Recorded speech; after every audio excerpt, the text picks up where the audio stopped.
Hi, everybody. Let me start by saying the obvious. These aren't normal times. Hi, everybody. This is Socialism for All. Today's date is April 14, 2020. And this is a video about apparently the Democratic Party really seriously is going with Joe Biden. And I can't quite believe it, although in a way I can. Before we get into the video, I want to ask you quickly, hit the like, share, subscribe, comment. All that stuff helps to boost this video, boost this channel, lets more people see content from Socialism for All. You can follow us at facebook.com/Socialism for All. Support us for as little as $1 a month at patreon.com/Socialism for All. And thanks to our current patrons for supporting us. Your help is much appreciated. Okay, so yesterday I put up a video, something to the effect of, do you owe Joe Biden and the 1% Dems your vote? No. Should you vote for them? Also no. That was before Bernie Sanders officially announced that he was endorsing Joe Biden. So I wanted to make another brief video updating that with that news, obviously, and just a few additional thoughts. So as I put in the front of this video, Barack Obama, who has largely remained silent, also made a statement. Here it is. The kind of leadership that's guided by knowledge and experience, honesty and humility, empathy and grace. That kind of leadership doesn't just belong in our state capitals and mayor's offices. It belongs in the White House. And that's why I'm so proud to endorse Joe Biden for President of the United States. Now, I won't subject you to the rest of that. He just goes on blathering for another 6 or 7 minutes. I did want to highlight one thing for you. Actually, two things. Here's the first. Empathy and grace. Empathy and grace. I have no empathy. Empathy and grace. I have no empathy. Empathy and grace. So the younger generation now tells me how tough things are. Give me a break. No. I have no empathy for it. Give me a break. Yeah, isn't that lovely? And then here's the other one. If you've lost somebody to this virus, or if someone in your life is sick, or if you're one of the millions suffering economic hardship, please know that you're in our prayers. Thoughts and prayers. Awesome. And meanwhile, other candidates, this kind of question, veto question. Let's flash forward. Your president, Bernie Sanders, is still active in the Senate. He manages to get Medicare for all through the Senate in some compromised version, the Elizabeth Warren version or other version. Nancy Pelosi gets a version of it through the House of Representatives. It comes to your desk. Do you veto it? I would veto anything that delays providing the security and the certainty of health care being available now. If they got that through and by some miracle, there was an epiphany that occurred, and some miracle occurred that said, okay, it's passed, then you got to look at the cost. I want to know, how did they find the $35 trillion? What is that doing? Is it going to significantly raise taxes on the middle class, which it will? What's going to happen? Look, my opposition isn't to the principle that you should have Medicare. I mean, everybody, healthcare should be a right in America. My opposition relates to whether or not, A, it's doable, two, what the cost is, and what the consequences for the rest of the budget are.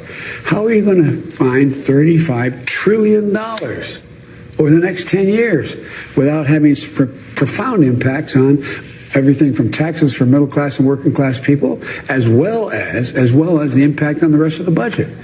So this is what the Democratic Party is offering the working class, basically thoughts and prayers, while the guy that they put up as the top of the ticket is vowing to veto Medicare for all.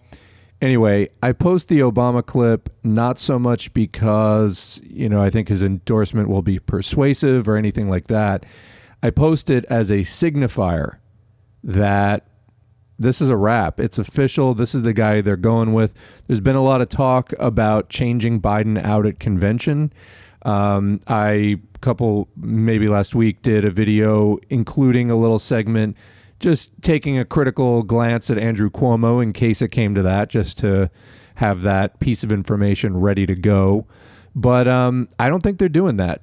My guess is they're going to go with Biden all the way, and basically the safety valve instead of just taking him out, will be having a vice president who will be billed as the parachute, basically, who will, as the Biden campaign was saying, they're looking for somebody who's ready to go on day one. And I think that that's going to be their thing. They're going to go with a younger, I mean, almost everyone's younger than Joe Biden, female candidate.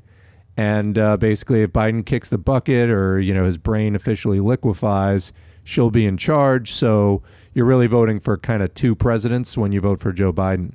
So also yesterday, this embarrassing piece of nonsense transpired.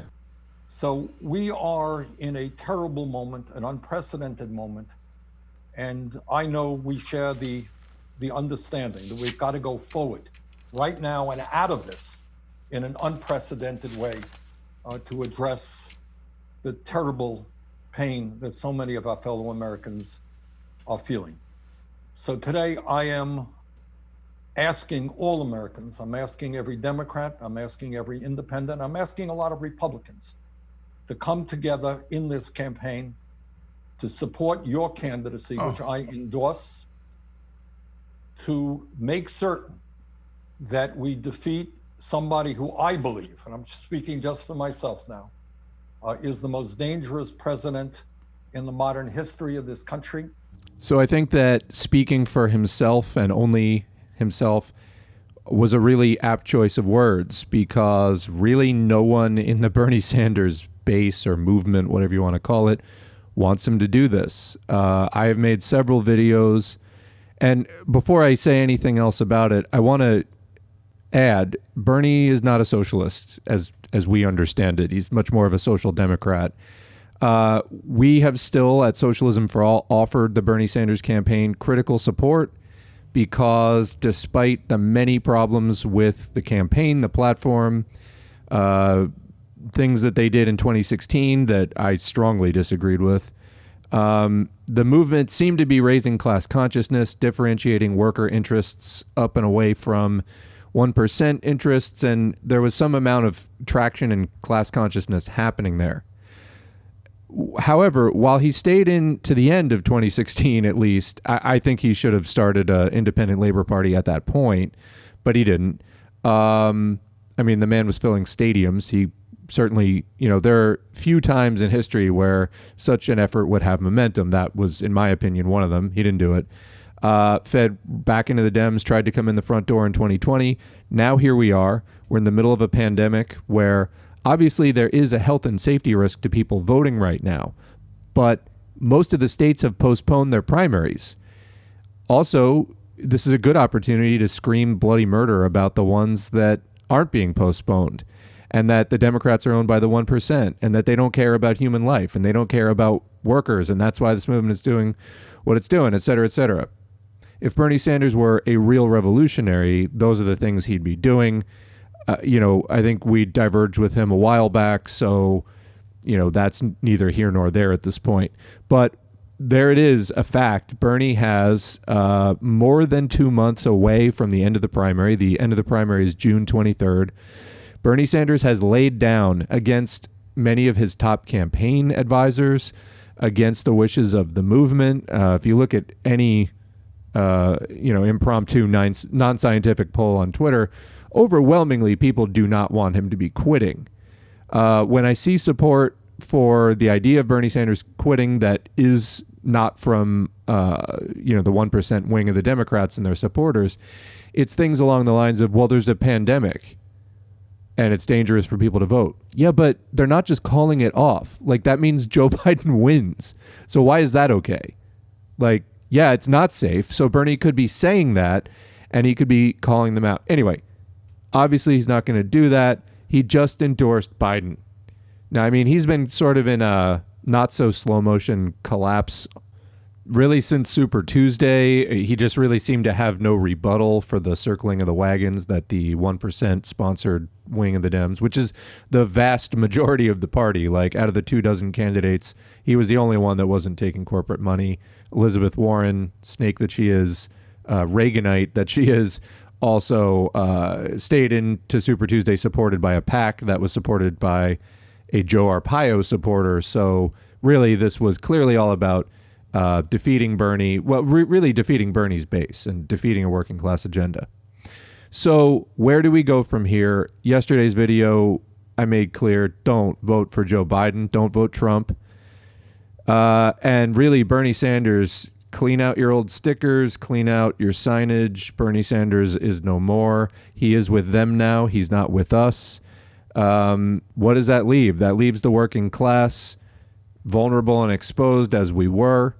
But ultimately, the struggle for socialism, and this I really want to make clear, is not a purely political struggle in the sense of one party over another. It is the struggle of class against class and mode of production against mode of production. What we're trying to do as socialists is to have a revolution that doesn't just distribute the wealth a little more evenly. We're trying to end capitalism by abolishing private property. Bernie Sanders certainly wasn't proposing that. He was proposing to get people better health care and some debt relief and things like that. Things that would have been nice and helpful. Even if he kept everything else the same, those things would be helpful over keeping things the same without having them. So to that extent, there were some positives. But what we're trying to do in socialism, in the socialist struggle, is we're trying to end a mode of system. The workers do work without owning the tools that we use to do them, without owning the workplaces, without owning the products, that the goods and services that we make. All that goes to the capitalists. That's the system we're trying to end. And it's most likely not going to happen through political revolution. If there is some kind of a political party involved, it needs to be a working class party, period. And one that is not just paying lip service to the struggle of labor versus capital, but one that fundamentally understands this is a party for all the workers to end capitalism, period, and really for no other purpose. So I'm going to leave it there. This is a really, really embarrassing end to Bernie Sanders. He looked like a complete asshole during that teleconference with Joe Biden, during which, incidentally, he tried to play up to the base the concessions that Biden has made. Don't fall for this for a minute. Biden has, as I showed you in the video clip, said he would veto Medicare for all. So there's that. They made the air quotes concession the other day of lowering the Medicare age to 60 from 65. Here, have half a crumb. And then Bernie went on to talk about they're having 6 task groups that they're going to work on the economy and different things. Yeah, what do you think? Joe Biden's going to implement those? He's a sucker if he believes it. You're a sucker if you believe that this is going to be anything but a token appointment. It's kind of like after 2016 when they gave Bernie the title of, I think it was DNC outreach coordinator. They made him a hood ornament is what they did. There's no real power in that. So he's letting himself get co-opted. Don't let him sell you out. Don't let him end the struggle for socialism. Don't let him end the struggle for workers' rights. And if you follow him, you're following him down the drain at this point. Detach, move on, join other socialist organizations. DSA, PSL, IWW, Workers' World Party, Socialist Rifle Association. There are many other legit socialist organizations out there engaged in struggle. And that's what we need to be doing. Forget the Democrats. They're owned by 1% money. We only supported Bernie Sanders to the extent that he was running a non-1% funded insurrection within that party. This is class against class, not party against party. There are 2 parties representing the capitalists. Well, there's really more. There's the Constitution Party and the Libertarian Party. They're more fringe. But you have a number of parties representing capitalists. We don't want any part of those, So I think that's the lesson here. Hit me up in the comments if you disagree or need any of this explained. Thank you very much. Follow us on Facebook, Socialism for All, Patreon, Socialism for All. Thanks for listening. Empathy and grace.